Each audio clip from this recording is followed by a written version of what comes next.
Salut à tous. Donc oui, je disais, il y avait une notion qui revenait souvent, on va dire, un peu dans tous les lives et dans toutes les interventions qu'on a pu faire avec vous. C'était la qualité des appâts. Qualité des appâts et également, donc ça jouait dans la réussite de vos parties de pêche. Donc on s'est dit que c'était une bonne idée de vous faire un live consacré vraiment à ça, la manipulation, la conservation et le transport donc des appâts vivants. Donc Laurent et Franck ont pas mal planché sur le sujet et ont des dispositifs quand même assez aboutis qui fonctionnent bien. Donc c'est pour ça qu'aujourd'hui ils vont un petit peu nous présenter ça. Donc pour faire simple, n'hésitez pas si vous avez des questions à les noter et après on y répondra à la fin parce qu'on a pas mal de choses à aborder. Donc si ça se trouve, on va répondre à vos questions tout au long du live. Voilà. Bon, en tout cas, bonjour à tous. Bon les gars, c'est parti? C'est parti, on Allez, t'écoute. Allez. C'est parti. Bon, alors avant de parler de conservation, on va commencer par parler de manipulation. Donc c'est un élément essentiel, que ça soit pour les vifs, pour les vers. Donc vous, comment manipulez-vous les vifs pour qu'ils se conservent bien? Bah, dès le départ, en fait, quand on va les pêcher, il faut déjà avoir une épuisette en maille de caoutchouc, D'accord? d'accord? Après, quand elle est dans l'épuisette, moi, ce que je fais, c'est que j'ai toujours un petit seau rempli d'eau et je le mets directement avec l'épuisette dans le seau pour que le poisson soit toujours dans l'eau et qu'il ne perd pas de mucus. En sachant que les mailles de caoutchouc sont très bonnes pour le poisson car ça n'enlève pas le mucus du poisson. Après, dès qu'il est dans le seau avec l'épuisette, là, je vais y mettre les mains, mes mains vont se mouiller. Du coup, le poisson va pas perdre le mucus aussi. Ok. Après, on peut le décrocher et après le mettre directement dans son fût ou dans sa bourriche dans l'eau. Ok. Donc ça, c'est quand tu pêches tes vifs avant, en fin de compte. C'est ça, c'est quand je pêche les vifs, ça, exactement. Ok. Toi, Laurent, tu fais à peu près même chose ouais, alors moi je prends peut-être un tout petit peu moins de précautions parce qu'en fait Francky il aime bien pêcher avec ses bonbons. Moi je pêche beaucoup avec des carassins et les carassins c'est un peu des cailloux avec des ouïes, hein. Ça craint pas grand chose. Alors c'est vrai que ça demande un tout petit peu moins de précautions. Moi les carassins c'est ce que j'ai de plus dans mon quartier, alors c'est pour ça que je pêche beaucoup avec ça. Mais c'est vrai que les carassins c'est pas très fragile. Donc je fais attention, j'essaie de mettre des hameçons sans ardillon les trois quarts du temps parce que bon, ça facilite le décrochage, quoi, ça évite de trop les manipuler. Mais, euh, mais ouais, quand je les prends, j'ai les mains mouillées, effectivement, il faut faire un peu attention à ces manipulations-là. Mais c'est vrai que moi, cette année, j'ai essayé les gardons, et Francky a raison, si on ne prend pas un maximum de précautions, il y a vraiment beaucoup de casse, hein. Ouais. Donc une épuisette, on manipule le moins possible avec les mains. C'est ça. Et après, donc pour le transport, bidon, bacan, est-ce que vous avez également un système d'aération pour pendant le Ouais, c'est transport? ça. Il y a le transport et même pendant la pêche, moi, en fait, ce que j'évite de faire, c'est les mettre directement en bourriche. C'est que je les laisse directement dans le fût, comme ça m'évite de les remanipuler pour les remettre dans le fût avec la bourriche. Ok, Parce qu'en sachant qu'une bourriche, ça va être dans l'eau, on va la lever. Les poissons vont se taper entre eux. Ça veut dire qu'ils vont s'abîmer et perdre du mucus aussi. Et du coup, les poissons vont être stressés, abîmés, et du coup, ils vont avoir des lésions. Et ça, ce n'est pas bon non plus. Du coup, je préfère les mettre directement dans un fût avec un système avec un bulleur, un petit compresseur, que j'ai relié. En fait, là, j'ai un mâle allume-cigare. C'est un 12 volts ok. que je relie à une petite batterie en 7 12 volts ou 12 en 12 volts aussi, Ouais, donc avec là, de l'autre côté une femelle pour l'allume-cigare que je branche directement dessus. Comme ça me permet d'avoir un bulleur au bord de l'eau avec moi pour avoir l'oxygénation pendant ma pêche. Et en d'accord. même temps, pour les ramener jusqu'à ma voiture, j'aurai toujours l'oxygénation parce que je peux le mettre, comme c'est des fûts de 60 litres, on a souvent le chariot, on peut le mettre par-dessus et avoir directement aussi le bulleur jusqu'à la voiture qu'on peut remettre directement à l'allume-cigare de la voiture, avoir le buller en place directement dans la voiture après. Ok. Et toi, Laurent, de ton Parce- côté, c'est vrai que tu pêches plus en flotte qu'en bateau. Euh, Ouais, alors moi je pêche plus en flotte, donc du coup j'emmène déjà beaucoup moins de vifs parce que je fais souvent des pêches éclairs. Moi je fais des pêches de 2, 3, 4 heures au maximum. Je fais pas des grosses journées, donc j'emmène pas des grosses quantités. Donc j'ai plusieurs bidons, j'ai des 60, j'ai des 30 litres, mais je me sers souvent d'un 30 litres. Donc c'est des bidons bleus comme tout le monde. Et puis moi j'ai fait en sorte, je sais pas si on va y voir, mais en fait non, c'est partout. Mais en fait mon système d'aérateur est vraiment fixé à l'intérieur. Déjà moi il est tout fixé. C'est tout scotché dedans à l'intérieur avec des bandes. Je pense pas qu'on y voit, mais j'essaierai de mettre des photos. Ouais, donc, en fait, j'ai mettre une photo en commentaire. Voilà. Les entrées d'air, elles se font ici, en fait, par l'extérieur du fût. Et j'ai juste à relier mon bulleur, enfin mon aérateur, j'ai même que Franck, parce que c'est lui qui me l'avait conseillé. Et en fait, voilà, j'alimente mon fût en direct et ça m'évite d'avoir des fils qui passent par-dessus le capot, enfin, qui soient pénibles. Et une petite astuce aussi, comme je viens de voir le fût à Lolo, c'est bien de percer sur les côtés et ne pas percer le couvercle. Parce que quand on perce les côtés, ça permet quand on a des seaux étanches comme ça permet de les mettre complètement à plat et pouvoir stocker des gros poissons.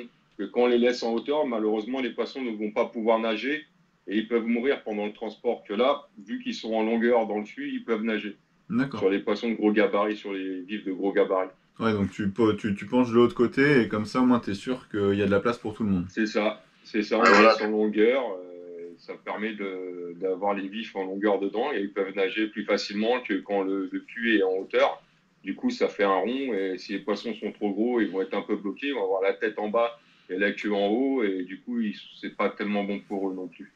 Ok.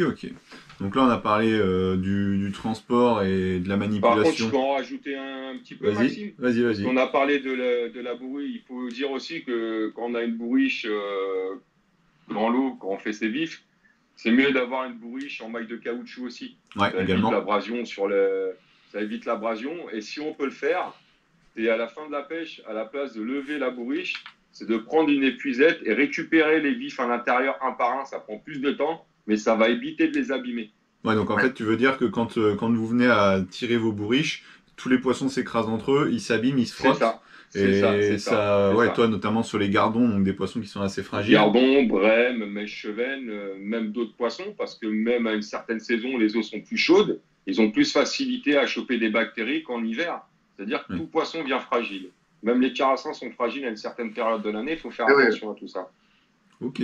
Bon, bah ça, c'est des petites astuces, mais c'est des super bons conseils pour un peu arriver à ce que vos vifs ils durent plus longtemps, quoi.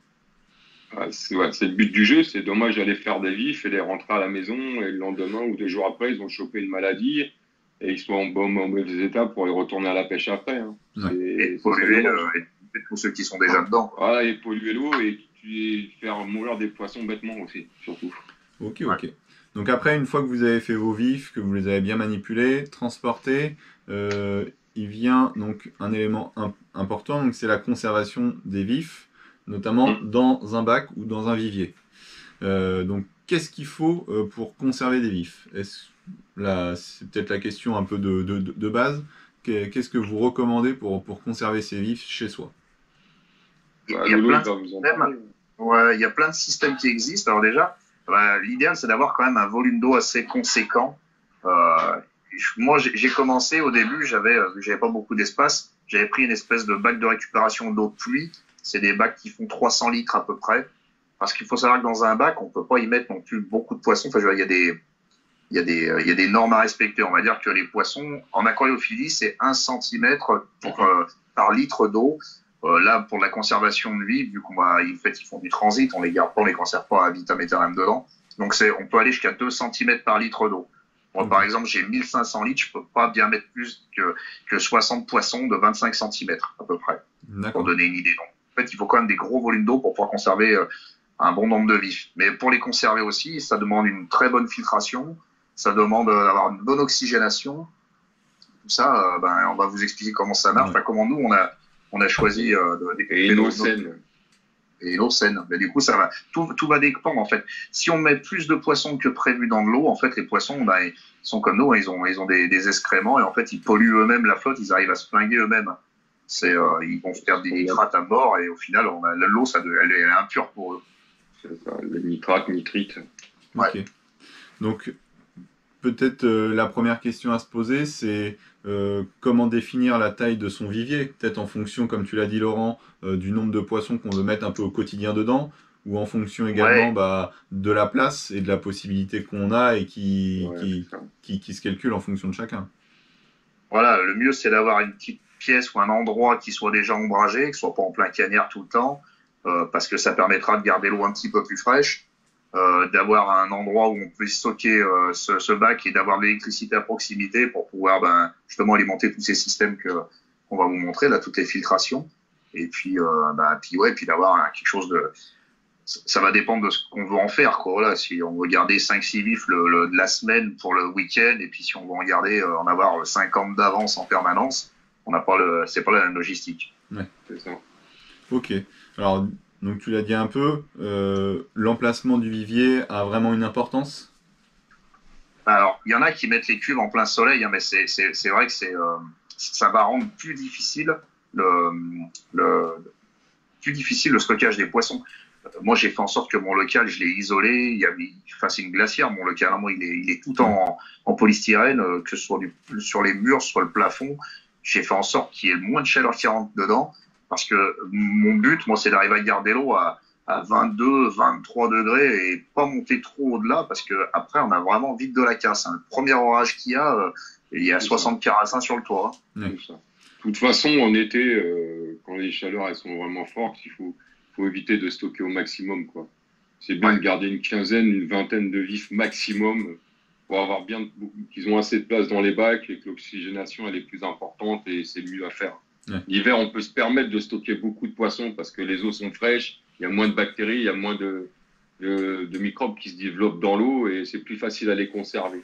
Mais l'été, c'est vrai que c'est mieux de mettre moins de vifs dans les bacs et retourner 2 fois les faire s'il faut et pas pour la semaine d'après.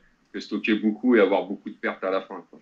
Oui, parce que de toute façon, si tu as de la perte, après, ça va te casser un peu tout ton cheptel. Donc, dans tous les cas, tu seras obligé de retourner chercher des vifs dans tous les cas de mesure. Donc, autant l'été, privilégier juste la quantité pour la pêche du week-end et puis recommencer. En même temps, ça vous permettra d'être plus souvent au bord de l'eau. Donc, c'est pas plus mal. C'est ça.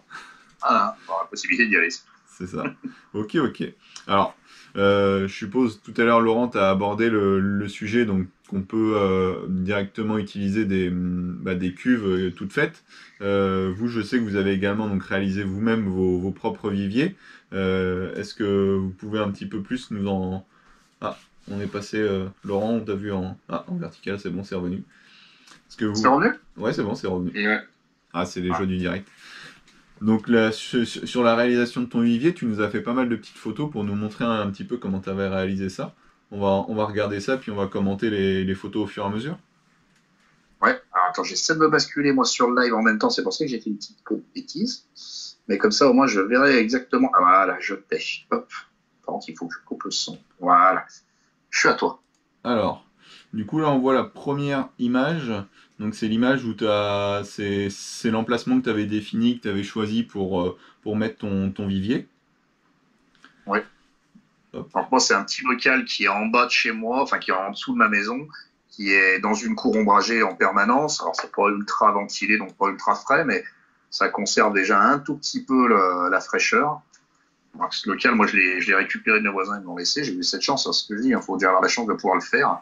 Mais j'ai pu donc récupérer ce local, je l'ai isolé complètement, tout le plafond, tous les murs, et j'ai créé donc mon bac ensuite. Ok, donc là sur la deuxième photo, on voit que tu as commencé à mettre des tasseaux de chaque côté pour faire l'armature, et que tu as mis donc de l'isolant. Tu as mis quoi en isolant? C'est du styrodure, c'est ça?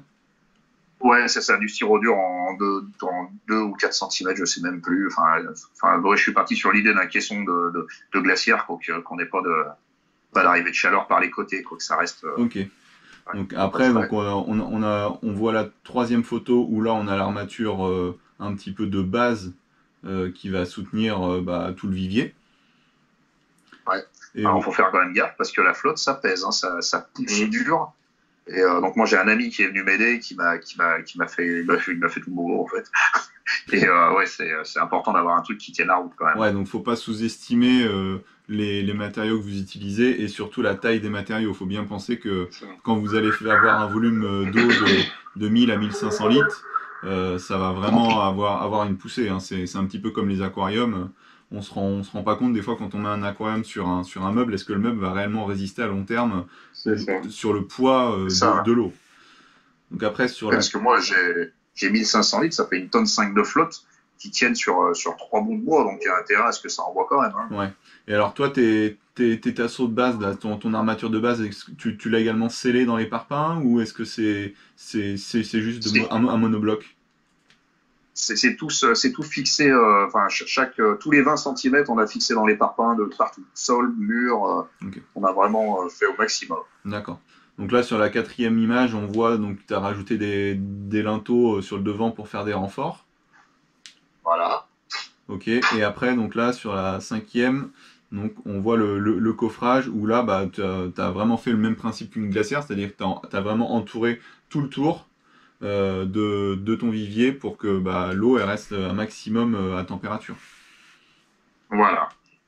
Ok. Et après, Alors, et après, donc là, la dernière, donc on voit où tu as installé la bâche. Donc, qu'est-ce que ça serait intéressant? Autant bon, sur les matériaux, voilà, c'est du bois, tu as pris du lamellé collé pour faire le coffrage, donc du styro dur voilà. après pour faire l'isolant. Ouais. Mais par contre, donc, au niveau de la bâche, est-ce qu'il y a une bâche spécifique à utiliser? Alors les bâches, c'est des bâches à bassin. Alors il y a plusieurs épaisseurs. Moi, vu que c'est pas posé sur, on va dire sur du meuble, moi c'est posé sur du dur.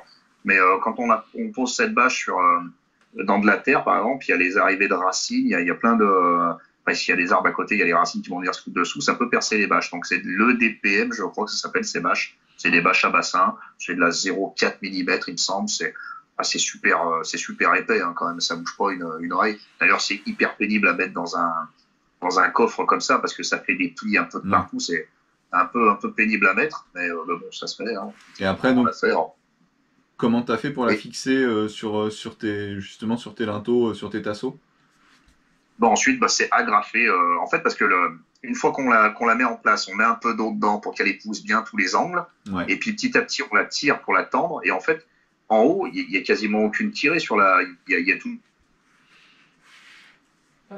Ah, on a perdu Laurent. Il va revenir. Tu m'entends? Ouais, c'est bon, c'est revenu. Je l'appelle en même temps. Ah, Et en fait, en haut, on agrafe juste le bord de la bâche. C'est juste pour la tenir en place parce qu'en fait, il y a pas de, il y a aucune force qui est exercée dessus. ok. C'est vraiment juste pour la figer. Et après, donc la dernière photo, on peut apercevoir également que tu as isolé le toit. Oui, alors moi oui, parce que alors, j'étais à les tuiles à nu, et c'est vrai que quand ça cogne dessus, quand même, ça chauffe vite. Ouais. Alors j'ai mis quand même de la laine de verre et dessous j'ai remis encore du styrolure pour vraiment qu'il n'y ait plus cette lame de chaleur qui tombe dessus. Ok, ok. Bon, alors, on verra les autres photos après. Franck, toi de ton côté, donc t'as quoi comme système? Moi, je me suis pas pris la tête comme un lot. Moi, c'est un bac en plastique directement qui est sur mon balcon. Ouais, Et avec, c'est pareil, j'ai des pompes, j'ai toute la filtration, j'ai tout ce qu'il faut pour conserver les vifs.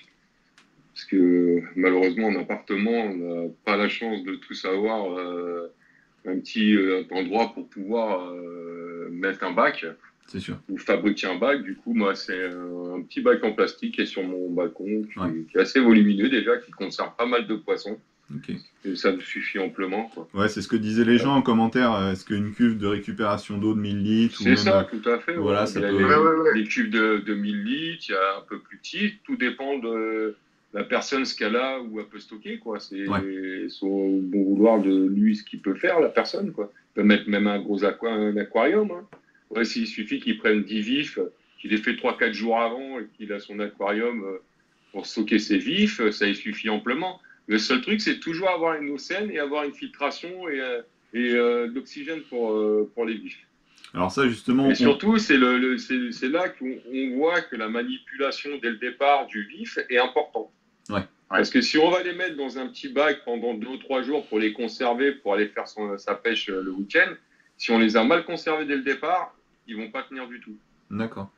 Donc tu l'as dit, hein, un élément essentiel pour conserver les vifs, ça va être la qualité de l'eau. Est-ce que la qualité de l'eau et également la température donc, jouent vraiment le rôle essentiel dans la conservation? Ah ouais, plus l'eau elle est fraîche, plus on gardera nos poissons. Enfin, on se rend bien compte, l'hiver, on a beaucoup moins de problèmes que l'été. Mm. Et ouais, d'avoir une filtration efficace, c'est ce qui va tout sauver en fait. Hein.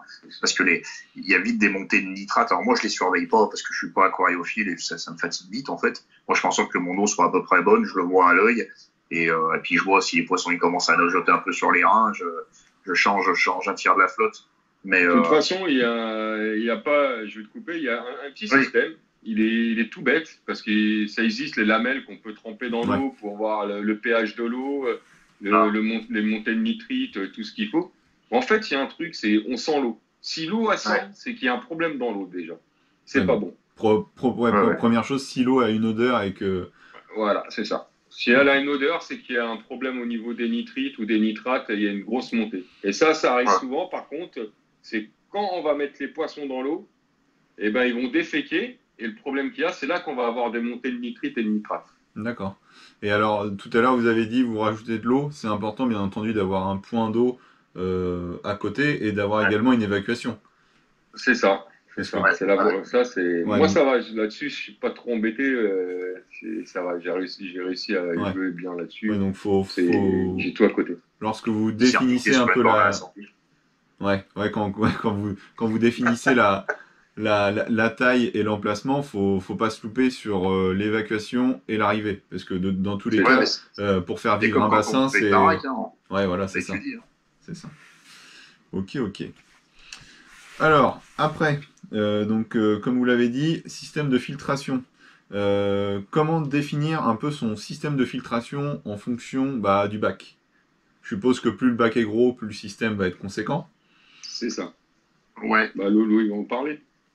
ouais. Alors la filtration, il faut savoir qu'en fait, peu importe le volume qu'on a décidé de prendre, il faut qu'on puisse pomper. Enfin, il faut que le système de pompage à la base, il relève au moins 3 fois le niveau le volume d'eau. Moi, j'ai 1500 litres, j'ai une pompe de 6000 litres heure. Il faut que par heure, il faut que l'eau soit brassée au moins 3 fois. C'est le minimum, ça permet de réoxygéner cette flotte, d'enlever cette flotte qui est salie par les poissons, D'accord. qui est souillée par les défections et qui les a emmenés vers la filtration. Ok. Après, les filtrations, il y a des dizaines de systèmes. Moi, j'ai ce qu'on appelle un système à décantation. Il y a 3 paliers. C'est un palier, c'est une décantation et un filtre physique. Après, il y a un filtre mécanique, puis un filtre bactériologique. Alors, ça, c'est des grands noms, mais en fait, c'est pas grand-chose. Hein. Je vais vous emmener dans mon local, je vais vous montrer comment c'est après, et vous verrez que c'est quand même pas bien glorieux. Et sinon, il existe tout simplement des systèmes il y a des filtres à sable, il y a des filtres à charbon, il y a des filtres, il y a plein de filtres, il y a plein de systèmes. Moi, c'est un gros système parce que ma cuve est en fixe. Francky, il me semble que tu as un truc à watt, toi, je crois, non? Ouais, c'est ça. Moi, c'est non, c'est à mousse plus charbon en dessous d'un gros volume aussi. La cuve extérieure, moi, fait quasiment 60 litres. Hein. D'accord. Voilà. La cuve extérieure qui filtre mon eau a fait quasiment 60 litres. Pareil avec pour la capacité de mon bassin, je dois avoir pas mal. Je suis pas loin des 5000 litres heure au niveau de la pompe pour évacuer l'eau et la renouveler. Ouais. Et Ouais. avec ce système-là, toi, c'est viable. Tu vois que tu arrives toute l'année à conserver tes poissons. Ouais, moi oui, j'arrive à conserver. Moi, je pêche beaucoup avec des gardons, c'est super fragile et j'arrive à les conserver toute l'année quasiment. Ouais. Il y a des périodes de l'année, je sais que je vais faire attention, je vais pas stocker en masse parce que je sais que je vais pas pouvoir les tenir. Je vais prendre ce qu'il me faut pour ma pêche le week-end. Mais c'est vrai qu'avant l'ouverture, je vais commencer à stocker et je peux en mettre pas mal. Tant que les eaux ne chauffent pas trop vite, j'arrive à stocker pas mal de vifs. Et alors, est-ce qu'il y a des poissons qui résistent mieux à la température que d'autres? Admettons, si entre l'hiver et l'été, vous avez quand même des températures, à un moment donné, c'est difficile de baisser. Quand on a un mois de canicule, par exemple, c'est rude. Ouais. C'est clair. Est-ce que tous les poissons sont sur le même métabolisme? L'hiver, tu peux conserver tout, en fait. Ouais, L'hiver, Ouais. c'est le C'est meilleur. Tu magnifique. peux conserver tous les vifs que tu veux, c'est magnifique. Et l'été, c'est vrai que t'en as qui sont plus fragiles. C'est vrai que les carassins ou les carpeaux s'y prêtent mieux pour les grosses chaleurs. On en perd moins quand même que du C'est le gardon gardon. ou Hein. du chepenne ou des Ouais. brèmes. Ou, Mm. c'est vif même les tanches, hein, elles tiennent quand même. La tanche aussi, ça tient. Ouais. Mais c'est vrai que les poissons blancs, certains poissons blancs sont plus fragiles quand même. Ok, ok. Après, ça dépend de la taille du vif. Parce que si tu mets des vifs qui sont d'une certaine taille, ils sont plus fragiles que les poissons qui sont de plus petite taille aussi. D'accord. Ouais, ça c'est toujours bien. Après, refroidir la flotte, ça, c'est possible, hein. Moi, j'ai quelques bouteilles d'eau de glace. Des fois, j'y mets dedans, mais c'est pareil, il faut doser, il faut pas trop jouer parce que Ouais, ça fait faut un pas non choc plus leur thermique. faire, faut pas faire un choc thermique. Voilà, Ouais, faut ouais. vraiment doser, Ouais, quoi. tout à l'heure, c'est vrai que C'est- j'ai vu, c'est passé dans un commentaire, il y avait mince, Yann qui mettait si l'eau est vraiment trop froide, ça risque de faire un choc thermique, il n'aime pas non C'est plus. ça, c'est ça, Donc ouais, c'est ça. c'est Moi, carrément ça, ouais. j'évite, moi, j'évite de mettre des pains de glace, j'avoue. Même pendant le transport des vivres, j'évite complètement de mettre des pains de glace, même en été. Je préfère que l'eau elle soit à la même température de mon bac jusqu'à que j'arrive au bord de l'eau, que je mets un pain de glace pendant le transport. Là, ça peut leur faire un choc thermique. Sur le coup, on s'en rend pas compte, mais quand on part en session, qu'on fait ça avec des pains de glace, ben, on s'en rend bien compte au bout de 2 ou 3 jours, les poissons, ils ont plus le même comportement, ils commencent à partir, ils commencent à blanchir, à avoir les yeux qui se creusent. Et ça, c'est dû au choc thermique. Ouais, Ouais. ok. Et il y avait une question qui était intéressante, est-ce qu'on peut conserver plusieurs types de vifs dans le même bac, admettons, est-ce que vous mélangez les carassins, les gardons, les carpeaux, est-ce que... Ouais, Ouais, bien sûr. ça pose pas de Par problème. contre, Alors, il y a un petit truc que je voulais dire là-dessus. Ouais, Moi, je l'ai remarqué. Par contre, il faut faire super attention, c'est quand on pêche en plan d'eau, on met les mêmes vifs. On reste sur des vifs de plan d'eau. Si on commence à mettre avec des poissons de rivière, on peut leur donner des maladies. Ils n'ont d'accord. pas les mêmes maladies en plan d'eau qu'en rivière. Ouais, ils n'ont pas le même système immunitaire en quelque sorte. C'est ça, tout ouais. à fait, tu as tout compris. Ok, Et voilà. puis, Vous il avez faut la... faire attention parce qu'en fait, si on met par exemple des gros carpeaux ou des gros carassins qui vont dégazer comme des vaches, Mm. ils vont vite flinguer la flotte. Alors, les poissons un peu plus fragiles, si on met des gardons dedans, mais il va falloir être vachement vigilant sur la qualité de l'eau parce qu'elle va se désagréger à une rapidité de fou, hein. C'est ça. Ok. Et tout dépend avec quoi on les pêche aussi, parce que si on les pêche avec beaucoup d'amorces au feeder, bonjour le bac à la fin, quoi. Ouais, c'est Ouais. ça. Alors, Non, mais il en dégueule tout, hein. C'est ça. est-ce que vous vidangez, est-ce que vous nettoyez aussi vos bacs de temps à autre? Ou est-ce que Alors moi, je suis avec... pas un expert hein, en bactériologie. Je sais que les filtres, par exemple, faut pas tout laver d'un coup en fait sur les C'est ça. filtres. Par exemple, si on a 5 mousses bleues, et ben on va en laver 3, puis on va en garder 2 sales parce que dedans, en fait, elles ont l'air sales, mais c'est des bonnes bactéries. En fait, c'est là-dessus. En fait, on va générer une colonie de bactéries qui, elle, va nettoyer l'eau. C'est pour nous qui la nettoyons l'eau. Hein. C'est cette filtration en fait qui fait le boulot. Et c'est ces petites bactéries. Il y en a des bonnes, il y en a des mauvaises, et c'est celles-là, les bonnes, qui vont nettoyer la flotte et la rendre C'est ça. pure. Ok, De toute façon, on n'a pas le choix à un moment. Quand on stocke les bifs, ils vont vraiment recracher beaucoup de merde, il n'y a pas d'autre terme. Et dans la pompe, elle va être remplie à un moment. À un moment, on est obligé de la nettoyer. Mais sauf qu'il ne faut pas trop rincer les mousses, parce que si on rince trop les mousses, il faut vraiment les tremper dans un fût et que ça les rince pour enlever le surplus de merde et les remettre dedans pour garder les bonnes bactéries. ok, Ouais. ça marche. Alors, justement, vous avez parlé de filtre. Laurent, tu nous avais fait un petit schéma pour mieux comprendre justement ton installation. Je te propose Ouais. que je montre le schéma et puis que tu le commentes en même temps. Allez, alors je les vois, j'ai plus de visu, hein, parce que finalement il y avait trop de décalage, alors je te Ouais. laisserai. Alors là, Je on est sur laisserai le, le dire. on est sur le premier schéma que tu m'avais envoyé. On voit le schéma global. Donc Oui, en bas en vert, donc la pompe immergée. Donc ça, c'est ce qui se trouve dans ton bac, dans ton vivier. voilà, c'est ce qui va donc monter la flotte du bac à la pompe. Donc généralement, ce système-là, alors là sur le dessin, je pourrais pas m'étaler comme je voulais, mais normalement la pompe, on pompe la flotte à l'opposé de l'endroit où elle va redescendre. D'accord. D'accord. Ok. Donc, par exemple, moi, quand je suis face à mon bac, ma pompe, elle est complètement à droite, ma filtration est complètement à gauche. Et Ok. le refoulement de l'eau qui est, on va dire, traitée, elle tombe à gauche. Par contre, je pompe l'eau à droite. Ok. Donc là, Voilà, c'est pour créer une position. donc là, t'as ta pompe qui est immergée dans ton bassin. T'as un tuyau qui remonte donc dans ton filtre UV. Ça passe dans le filtre UV. Voilà, alors donc c'est 3 paliers. Il y a le filtre physique, donc c'est le filtre UV qui fait le boulot. Alors, le filtre UV, c'est pareil, hein, moi, il tourne pas 24/24. Alors, déjà, moi, c'est un gros filtre UV, j'ai un 17 watts. Après, j'ai 1500 litres, donc ça passe. Normalement, on met c'est 2 watts par mètre cube, à peu près. C'est ce que dit la norme. Vaut mieux Ok. avoir un peu plus, c'est pas plus mal. Mais il faut pas avoir trop non plus. Moi, mon filtre UV, il tourne 1 heure par jour, pas plus. Et je le fais tourner 2 heures quand je mets beaucoup de poissons dedans en apport. Je le fais tourner 2-3 heures d'affilée parce que c'est les premières heures où ils vont avoir un maximum de saloperies à se débarrasser dans le bac. Ok. Donc ça, c'est le premier palier. Après, il y a ce qu'on appelle la filtration mécanique. Donc Elle, là, c'est les mousses bleues, en fait. Hein. ouais. C'est ce qu'on a dans tous les filtres d'aquarium. C'est celles qui vont récupérer les gros déchets qui seront passés à travers l'UV. L'UV, lui, va tuer des bactéries. Et le filtre mécanique, lui, va récupérer tous les gros déchets. Et après, en dessous, donc cette eau, elle tombe donc dans mon système. C'est un système à décantation. En fait, l'eau, elle tombe en pluie dans un bac d'eau. Ouais. Et au fond de ce bac, il y a plein de supports bactériologiques qu'on appelle, c'est des petits tunnels en argile, c'est des petites coquillettes en céramique. Il y a plein de supports différents. Moi, j'ai 3-4 supports différents parce que tous n'ont pas les mêmes bactéries. Okay. Et en fait, mon eau, elle se filtre d'elle-même. Bon, je sais pas si le schéma est bien reproduit. Ouais, tu es passé sur la deuxième image, du coup? Ouais, je suis passé. Non, pas encore. Là, je suis toujours sur la première.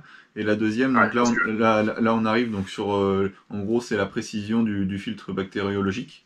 Donc là, on voit voilà, l'eau, elle l'arrivée. remonte par capillarité du fond, en fait. Elle passe, je récupère l'eau qui est sous ma pouzzolane, sous mes céramiques, et elle remonte par capillarité et elle redescend une fois qu'elle a été traitée et nettoyée par les bactéries. Ok, très bien. Bon, dans tous les cas, tu vas nous montrer ça en vrai tout à l'heure. Allez, j'y vais. Maintenant? Allez, c'est parti. On le veut maintenant? Allez. Francky, t'avais quelque chose à rajouter en attendant que je passe ma promenade? Non, c'est parfait. Hein. Un escalier à descendre. C'est pas mal l'explication, ce que tu as donné. Voilà. Après, comme on a expliqué, c'est qu'il y a plusieurs bacs différents. Hein. Ouais. Tout le monde n'est pas obligé de faire ça. Tout dépend d'où on habite, c'est pareil, quoi. Tout le monde ne peut pas se permettre de faire ça. Oui, c'est ça. Il y a des trucs qu'on peut acheter tout fait et qui fonctionnent très bien aussi. Ouais, toi Franck, t'as un système similaire chez toi ou t'as un truc un peu plus light? Ah, moi, c'est moi, c'est plus light. Hein. C'est un truc que tu achètes complet directement avec UV intégré dans la pompe, oui, voilà. avec les mousses. En bas, quand ça va descendre, ça va monter par le dessus, tu as toutes les mousses. Et en descendant en bas, à la place, j'ai du charbon, moi, à la place, et c'est là que ça va filtrer. Et l'eau ressortira, elle sera plus claire. Mais tu as des trucs déjà tout fait que tu peux acheter. Après, ce qu'il a fait Lolo, c'est encore mieux. Lui, c'est vraiment sympa ce qu'il a fait. Bon, alors Laurent, montre-nous un petit peu ton univers. Je vais couper la pompe comme ça. Elle ne fera pas de bruit le temps que... Donc voilà ce que j'expliquais. Donc moi, c'est un petit local qui est en bas de chez moi. Hein. Donc c'est un tout petit local, c'est une petite alcôve. Donc il n'y a pas besoin non plus d'avoir un espace gigantesque dans l'absolu. Et donc voilà. Hop. Alors, on va essayer de le faire comme ça. Je vais essayer de pas vous faire vomir. Hop. Alors j'ai pas reçu mon filet. Alors je suis obligé de protéger parce que ça c'est une saloperie, c'est que les vifs, surtout les carpes, elles aiment bien sauter. J'ai pas reçu encore mon.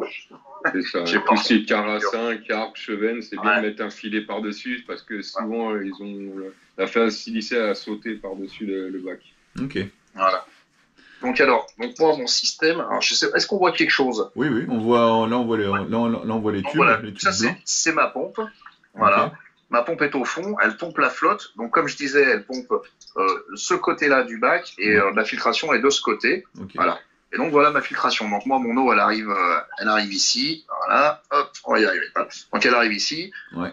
Elle remonte jusqu'à mon filtre UV qui est ici. D'accord. Voilà. Et de mon filtre UV, donc ensuite elle rechute par-dessus. Hop, elle vient là et donc elle tombe dans deux bacs. C'est ce qu'on appelle donc ma filtration mécanique.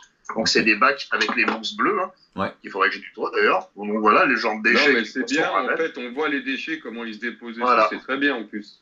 Okay. Voilà, donc voilà, ça c'est les mousses, donc toute la merde qui se met à l'intérieur de ces mousses, voilà. Donc des bacs comme ça, t'en as 4, c'est ça?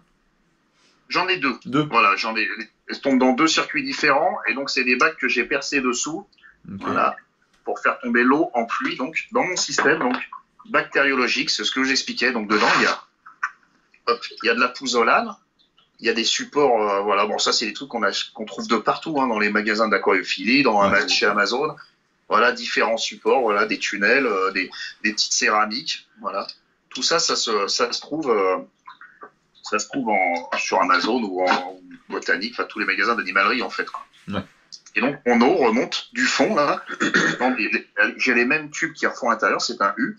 Au fond, ils sont percés, là, sur les côtés, et donc ils remontent avec le niveau d'eau, ils viennent et ils redégueulent. Je vais remettre mon système en haut, vous allez voir. Hop. Voilà. Donc là, la pompe, elle remplit. Non, c'est pas la bonne. Si, non, c'est l'UV. Je me suis trompé. C'est mon UV. Hop. Voilà. Alors, voilà, la pompe là, elle remplit mon filtre UV, ça fait le circuit, et là, donc, elle va revenir ici. Voilà. Ok. Et donc, voilà. Et une fois qu'elle a rempli le bac, par capillarité, l'eau, le niveau d'eau, il monte. On a l'impression d'être Mac Leslie. Elle monte, et donc, du coup, ça redescend ensuite, voilà, en pluie dans mon bac. Donc, ça fait une oxygénation, mais ça suffit pas. Il faut quand même mettre des bulleurs. En complément? En complément, moi, je mets quand même un bulleur. Voilà, donc il y a quand même un bulleur qui rajoute quand même de l'oxygène dans mon bac. Ok. Bon, c'est vraiment un système poussé, là. Tu as fait en sorte de ne plus avoir de problème avec tes vifs. Oui, moi, je voulais plus d'ennui avec ces poissons. En fait, j'ai eu beaucoup de casse. Il y a un phénomène que j'arrive pas à endiguer, et j'ai appelé des potes qui sont pisciculteurs, des potes qui font de la gestion de koi, tout ça. Et en fait, moi, je rencontre un problème, c'est quand il y a des gros orages. Sur les petits bacs, il y a une casse de furieux. Et là, je me suis dit, j'ai la chance, j'ai la possibilité de le faire. Donc, je me suis lancé dans la production d'un gros bac. Et alors, qu'est-ce qui fait justement que quand il y a des orages, il y a de la casse? Pourquoi ce phénomène Il y a les pressions atmosphériques qui jouent énormément sur le comportement des poissons. D'ailleurs, on le voit même avec le poisson quand on est au bord de l'eau, qu'il y a un orage qui arrive, on voit que les poissons sont surexcités. Mais j'ai pas l'explication physiologique en fait de ce casse que ça reproduit. Je suis pas animalier, j'aurais pas dire des conneries, donc je sais pas moi. Ok. Oui, moi là-dessus, je vais pas m'avancer non plus. Ok. Franck, toi, tu as quelque chose à rajouter? Non, ce qu'il a dit Lolo, c'est super. Au niveau filtration. Alors, au niveau filtration, j'ai pas la même que lui, ça n'a rien à voir, mais ce qu'il a fait lui, c'est super sympa, hein, c'est très bien. Et en plus, ça permet en plus aux gens de voir où l'eau va couler, comment les déchets vont se mettre, et à la fin, ça passe dedans. Et après, on voit où il y a les bactéries qui vont être, où l'eau va ressortir en dessous. Non, c'est très bien ce qu'il a fait. C'est bien démonstratif. C'est impressionnant comme système, mais en fait, je l'ai fabriqué moi-même. Hein, c'est du bricolage, hein, c'est des caisses que j'ai achetées. Et en fait, c'est des paliers qu'on respecte pour juste des épaisseurs à mettre, c'est tout, quoi. Après, les gens, s'ils veulent pas faire comme Lolo, qui veulent pas le faire en carré, ce qu'ils peuvent faire, c'est prendre un flux aussi de 60 litres et le faire directement dans un gros flux de 60 litres. Hein. Ouais, c'est également possible. Avec des mousses au-dessus et en dessous, à la fin, mettre du charbon ou des pierres de céramique comme il a mis Lolo pour faire la pozzolane à la fin de la filtration, hein, c'est faisable aussi là-dedans. Hein. Ouais, donc là, c'est vrai qu'on vous a montré vraiment un système complet. Après, il y a plein d'autres systèmes qui existent et des choses beaucoup plus faciles, on va dire, à mettre en place, quoi. Ah ouais, bien sûr. Et je pense que le système à Lolo, il est pas mal, parce que moi, franchement, j'avoue que quand il faut le nettoyer, qu'il faut lever le bidon où tout est à l'intérieur, ça fait 60 litres, ça fait lourd quand même. Ouais, c'est vrai que là, le système à Lolo, c'est plus facile. Quand on peut le faire, c'est vachement plus facile. Ok. Et alors, autre question, comment vous désinfectez, comment éviter les maladies dans votre bac, dans votre vivier? Est-ce que tout passe par le principe de filtration ou est-ce que vous avez d'autres méthodes? Non, moi, quand je mets les vifs, je rajoute toujours du gros sel. C'est un désinfectant naturel. D'accord. En même temps, ça déstresse le poisson et ça fonctionne très bien. Alors, dans quelle densité? Parce que le but, c'est pas que ça devienne la mer Rouge. Alors là, c'est pareil. C'est au niveau, je crois que c'est 2 kilos de sel pour une tonne d'eau, quoi. 1000 litres d'eau. Ouais. Ok. Mes souvenirs sont bons. Hein. Et moi, j'en mets un peu moins que ça, vu que mon bac il est un peu plus petit, j'en mets un peu moins. Et après, il faut savoir qu'il faut, au bout de 3-4 jours, on peut changer la moitié d'eau pour remettre de l'eau normale dedans. Ouais. Surtout jamais vider son bac complètement, garder de l'eau un petit peu et remettre une nouvelle eau après. Ok, ça marche. Et alors, autre question. Après, il y a le bleu de méthylène aussi. Mais le problème du bleu de méthylène, c'est un désinfectant, mais fort. Ça veut dire que si on le met dans un bac, le bleu de méthylène, il faut arrêter les pompes. Parce que le problème, ça va tuer toutes les bactéries, les bonnes bactéries qu'on a dans notre pompe. Ah oui, donc c'est pas ça le but en fait. Là, c'est quand il y a des nouveaux arrivants dans votre bac ou dans votre vivier, bah, il faut qu'ils se stabilisent un peu avec les autres et dans l'eau qu'il y a au niveau du vivier. C'est ça. Voilà, après, il y a pas mal, hein, même on peut trouver dans les magasins d'aquariophilie ou gamme vert, on peut aller aussi au niveau pour les bassins extérieurs. Et ils vendent des produits tout faits maintenant pour éviter que les nageoires pourrissent et tout ça. Hein, ça existe, hein, il y a des produits aussi. Mais moi, je sais qu'en pisciculture, ils se servent beaucoup du gros sel et ça fonctionne pas mal aussi. Ok. Alors, autre question qui est un peu toujours sur le poisson, comment c'est possible de limiter le stress dans les viviers des poissons? Euh, Bah, c'est déjà, ouais, moi, ils sont dans le noir, mais je fais en sorte qu'ils faire gaffe à un truc, c'est que les laisser trop dans le noir, en fait, on va générer du stress parce qu'en fait, pour eux, c'est la nuit en permanence. Et quand on leur met un coup de lumière dans la tronche, après, ils c'est pas bon. Ouais. Alors, moi, je leur ai mis une veilleuse, comme avec mes gosses. Ils ont une petite veilleuse qui leur garde un point de lumière quand même et qui est un cycle en fait jour-nuit. En fait, c'est ça qu'il faut conserver, c'est le cycle jour-nuit. Quand la veilleuse démarre le soir, s'arrête le matin. Et il faut conserver ce petit cycle jour-nuit. Et sinon, bah, c'est d'éviter d'aller les emmerder toutes les 20 minutes. Moi, mes gosses, je leur Après, interdis d'aller les voir. il y a un truc qui est bien, c'est que tous les bacs noirs, tout ce qui est noir, déstresse le poisson. On le voit bien avec les filets de conservation à carpe, ils sont tous noirs, c'est pour déstresser les poissons. Ouais, il y a une, Ouais, il y a une notion au niveau de la couleur aussi. Ouais, c'est Ouais. ça. Ok. Voilà, il y a une question qui était pas mal revenue en commentaire. Est-ce que vous nourrissez vos poissons et si oui, à quelle fréquence? Alors, moi, je le faisais pas, j'étais un vrai sadique. Et puis Francky, Titi, tout ça, t'es un salaud, mais leur devrait à bouffer. Donc du coup, je fais comme eux, maintenant, je les ai copiés. Je leur mets, tous les jours, je leur mets, enfin, ça dépend de la quantité que j'ai, mais je leur mets une quinzaine de croquettes pour chat. D'accord. Ouais, c'est ce qu'il faut faire. Moi, tous les 2 jours à peu près. Tout dépend de la quantité de poissons qu'on a, quoi. Parce que sinon, ça va. C'est pareil, ils vont redéféquer et après, on va avoir un autre problème. Faut gérer ça pour pas avoir de montée de nitrite non plus, quoi. Ouais. Donc ouais, il faut y aller avec parcimonie et donc vous mettez C'est ça. des croquettes du coup. Bah, tout dépend des poissons qu'on a, quoi. Ça dépend. Hein. Il y a les chevennes, on peut leur donner des petites croquettes comme il dit Lolo, ils les mangent bien. Après, il y a des micro-pelés pour les carassins, les carpes, ils mangent bien. Après, les poissons blancs, moi, je leur donne un peu de pain, parce que, ils mangent du pain et ils mangent bien, ça va bien. Ouais. Et ça suffit, quoi. De toute façon, franchement, ils restent pas longtemps dans le bac, alors c'est rare que je les nourrisse, quoi. Avec l'hiver, je conserve beaucoup de poissons, mais l'été, c'est vrai que ils ont pas tellement le temps, quoi. Ok. Ouais, on fait pas de la choréophilie, nous, hein, c'est un hôtel. C'est ça. Oui, ils sont pas voués pour rester là indéfiniment.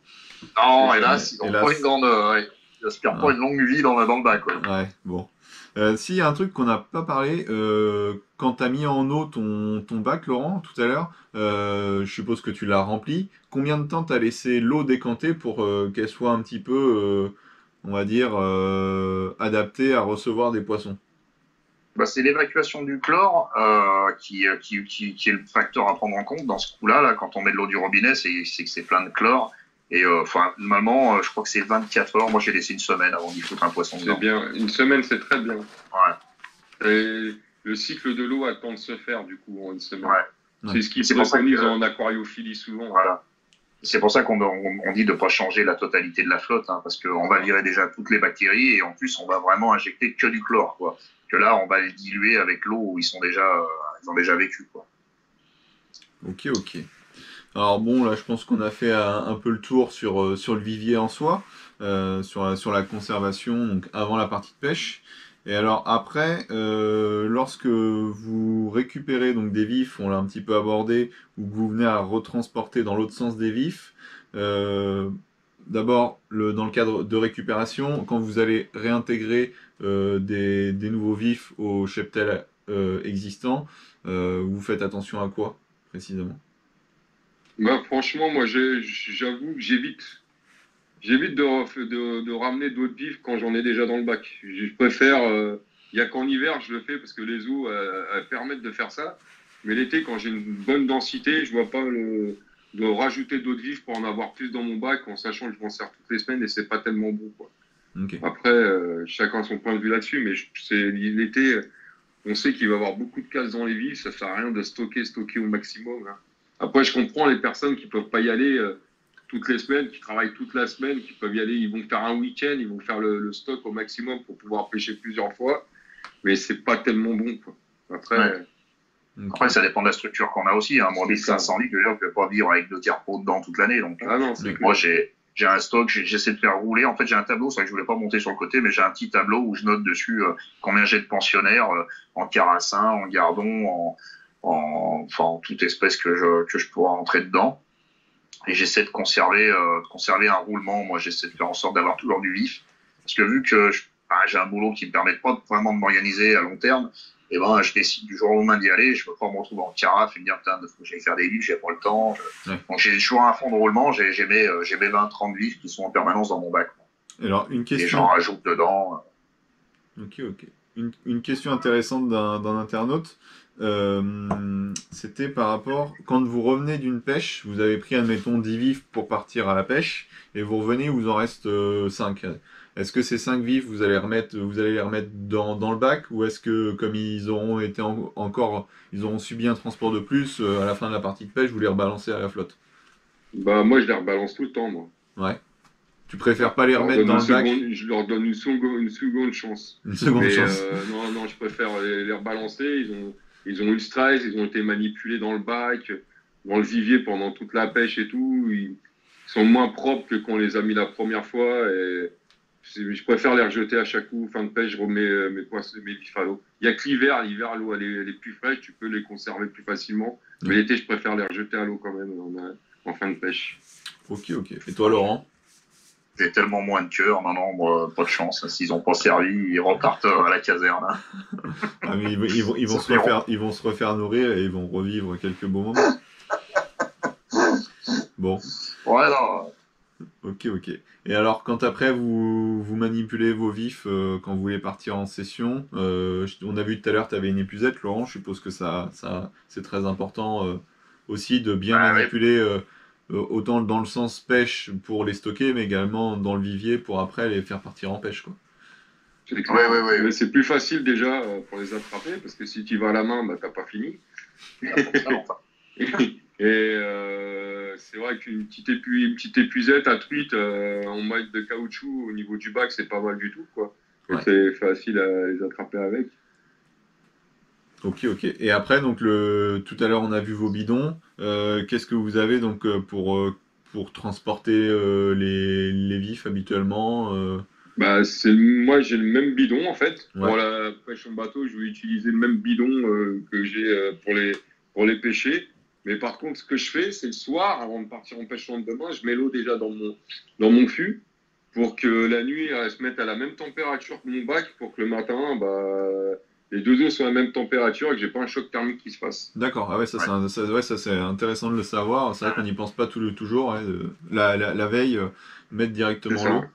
Ok. Ouais. C'est ça.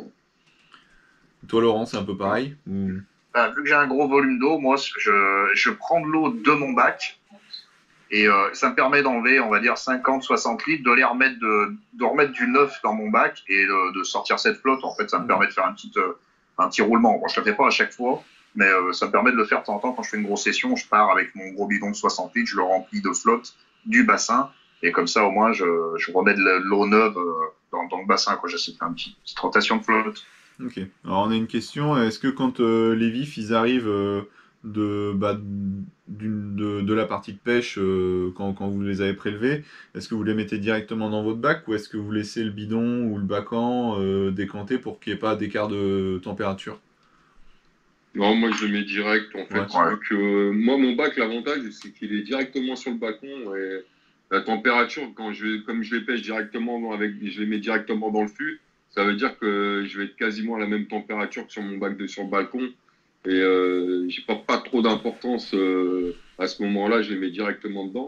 Parce que là c'est pareil, je me vois pas prendre mon fût de 60 litres, le mettre dans mon bac pour que l'eau elle se mette à la même température et là, t'en as pour quelques heures quand même. Hein. C'est pas fini. Hein. Ok. Et par contre, je mets pas la flotte du fût dans mon bac. Hein. Par contre, je mets moi vraiment non les plus, poissons. ouais. C'est clair.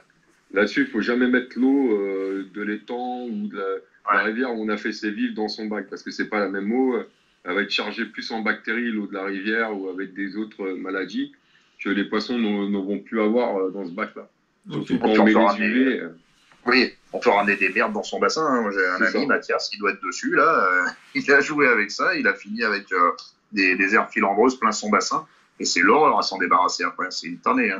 Ouais, une fois que c'est dedans. Ouais, il faut mettre juste les poissons, pas la flotte. Ok. Et toi, Laurent, niveau transport et stockage, quand tu pars en session, notamment en flotte, tu utilises quoi?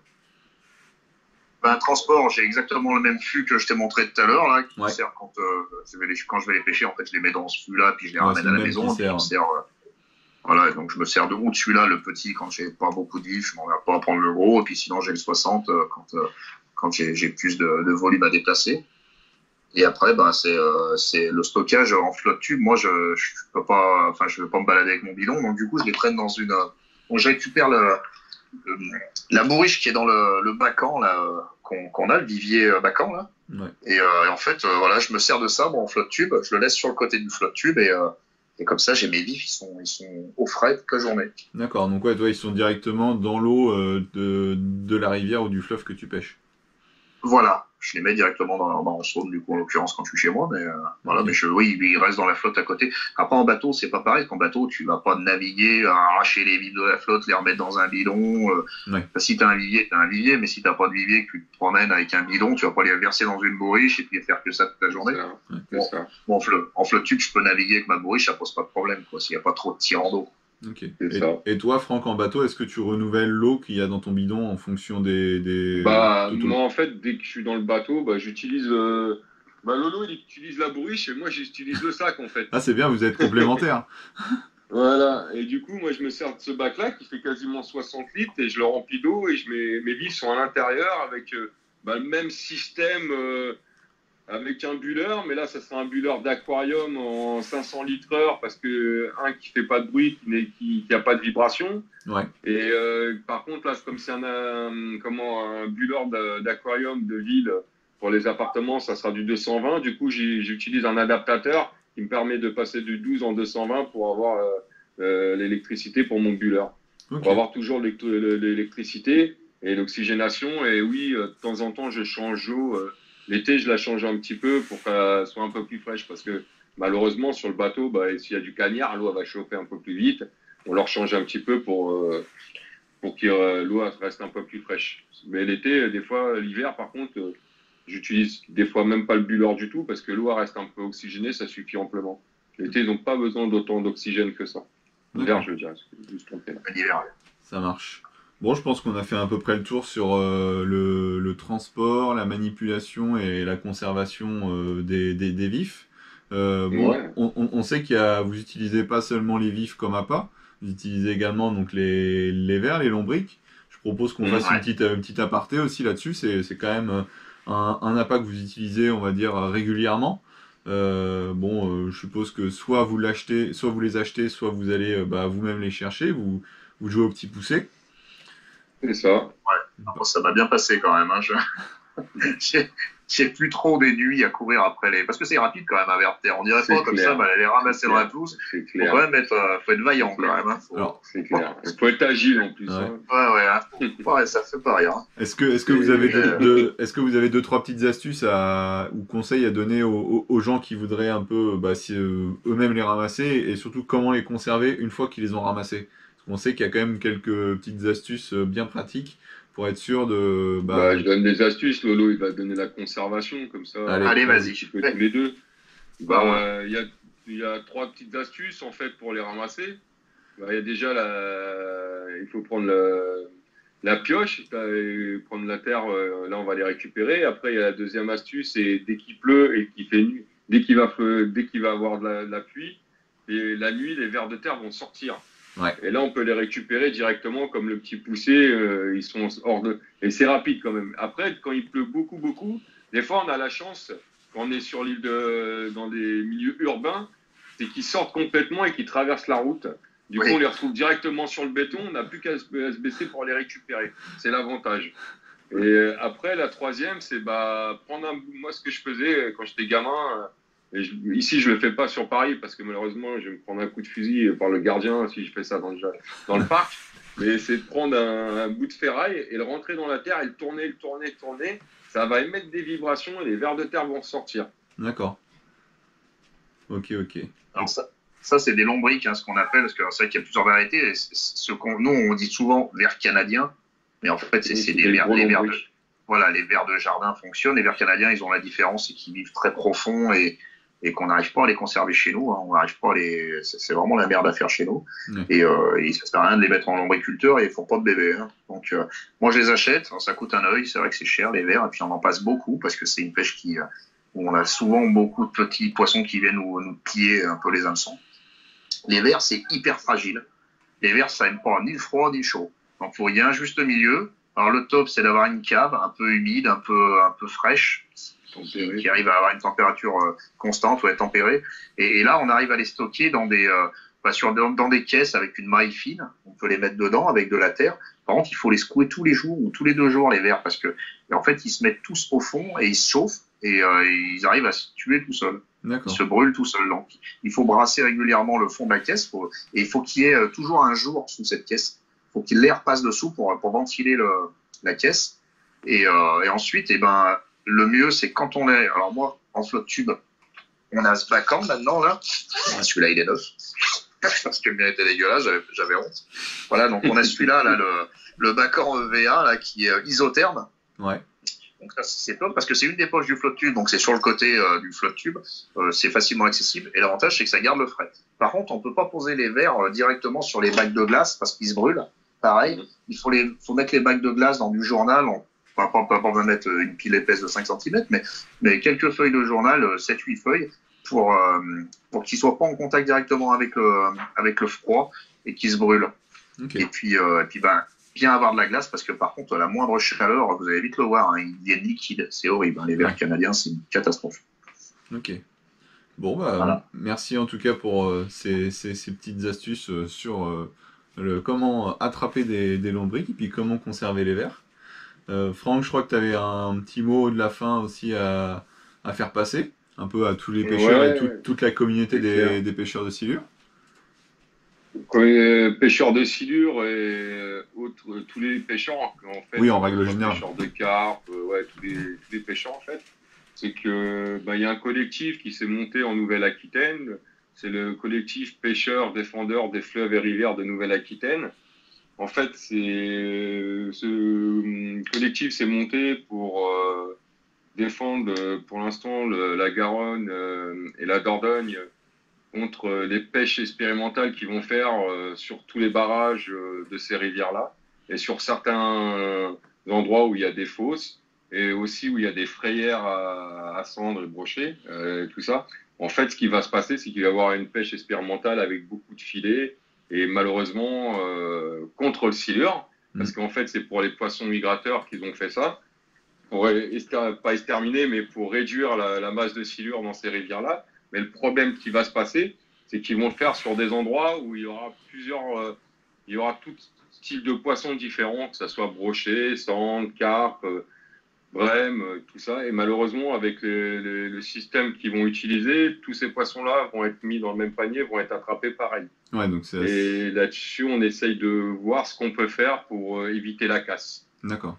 Bon, mais en tout cas, voilà. C'est le collectif défenseur des fleuves et rivières de Nouvelle-Aquitaine. Ok, donc voilà, vous pouvez le retrouver sur Facebook. Tu tâcheras de mettre un lien, tu pourras mettre un lien directement en commentaire. Ça, et vous serez les bienvenus dessus. De toute façon, on a besoin de tout le monde. Pour l'instant, ça se passe malheureusement sur la Nouvelle-Aquitaine, mais malheureusement, ça peut se passer bientôt sur la France sur toute la France entière. Ouais.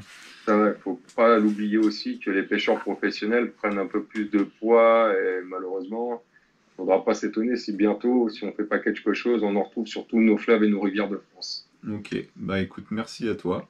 Laurent, merci à vous surtout aussi. Laurent, un petit mot de la fin? Il n'y a rien de spécial à dire, moi. Juste que pour l'instant, on en est tous au même point. C'est en train de se lever, on attend tous les décisions un petit peu du gouvernement. J'espère que personne va se monter la tête. Là, c'est faut vraiment attendre la fin de ce confinement, voir comment ça va être fait, et puis attendre que nos instances elles prennent la parole. Les fédérations vont certainement prendre leur parole bientôt pour donner un état de la pêche, pour voir si on va pouvoir attaquer lundi. Ça dépend des régions, ça dépend de plein de choses. Mais bon, vous embrouillez pas, ça va venir. Là. Ça va pas tarder, je pense. On est dans le bon bout là. Voilà. Ok. On a fait le plus gros. Bon bout. Ouais, le plus gros est passé, on va dire. Comme il dit Lolo, le plus gros il est passé. Là, c'est que quelques jours à attendre. Je pense que ça va être dans pas long, incessamment sous peu, je pense. Mais Voilà. peut-être début de semaine prochaine, en attendant qu'ils mettent tout au point. Ça Faut pas marche. se précipiter. De toute façon, hein, on arrive au Saint-Glace, les gars. Pour aller à la pêche, c'est un peu dur. T'es mort. Alors la semaine, on peut la laisser passer. Hein. Maintenant, avec tout ce qu'on a passé derrière nous, maintenant, On on va va dire attendre ça. une semaine de plus. Hein. C'est clair et net. Hein. C'est clair et net. Bon, eh ben écoutez, en tout cas, merci à vous deux pour toutes ces astuces et tous ces conseils. Bon, il reste encore rien, c'était avec plaisir. il reste encore quelques jours de confinement. Les magasins de bricolage sont dans la mesure des choses ouvertes. Donc, si vous voulez vous lancer, Par contre, je peux en rajouter une petite. Vas-y. Le confinement, il finit le 11 mai. Les magasins de pêche vont ouvrir. Ouais, c'est Et exact. ça serait cool, les gars, d'aller dans les magasins de pêche en France parce qu'ils vont avoir besoin de nous pour se relever parce qu'ils ont eu un gros choc quand même avec ces fermetures, ce confinement qu'on a eu, quoi. Ça serait cool que tout le monde aille dans leur magasin à côté de chez eux pour prendre du matériel et ne pas le commander à l'étranger pour payer un peu moins cher. Ça serait bien pour qu'ils arrivent à relever la tête aussi, quoi. Bah, si on veut préserver nos magasins, il faut les faire travailler. Sinon, après, voilà, on n'aura plus de magasins. Ça marche. Et ben, en tout cas, merci à vous. Bon, bah, de rien. Vous aurez maintenant des astuces pour bricoler.